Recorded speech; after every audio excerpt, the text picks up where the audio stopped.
আজ দীর্ঘ ৩ বছর পর প্রিয় মানুষটাকে দেখলাম। বাচ্চা কোলে নিয়ে দাঁড়িয়ে আছে ডাক্তারের চেম্বারের সামনে।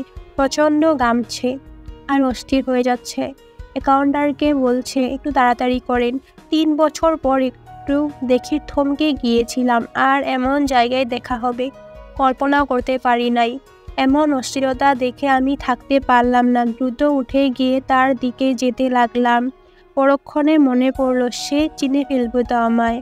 তাই দ্রুত পকেট থেকে মাস্ক বের করে পরিলাম। কাছে গিয়ে বলবো, আসুন আমার সাথে চেম্বারে, ঢুকিয়ে দিচ্ছি। বাট ওর পাশে যাওয়ার সাথে সাথে শরীরের সমস্ত শক্তি শেষ হয়ে গেল। আর পারছিলাম না দাঁড়িয়ে থাকতে। তখন স্মৃতি বলছে, কি হয়েছে আপনার, কিছু বলবেন? ওর বয়স শুনে, এতদিন পর শোনার পর আমি পাগল হয়ে যাচ্ছিলাম। মনে হচ্ছে চিৎকার করে বলি, আমি তোমাকে এখনো ভালোবাসি, কিন্তু সেটা আর সম্ভব না। এরপর দ্রুত নিজেকে সামলিয়ে নিয়ে চেম্বারে ঢুকাচ্ছি। তখনই ওর জামাই চলে আসে। সত্যি ওর জামাই অনেক সুন্দর, আর যাই হোক আমার থেকে শত কোটি গুণে সুন্দর। এরপর ওদের চেম্বারে তখনই ঢুকিয়ে দিলাম, কারণ ডাক্তার ছিলেন আমার দুলাভাই।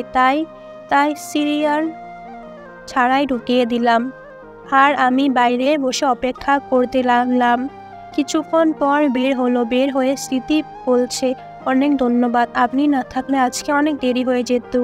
তারপর চলে গেল। আমিও একটা রিক্সা করে চলে আসলাম। অজরে কান্না শুরু করলাম।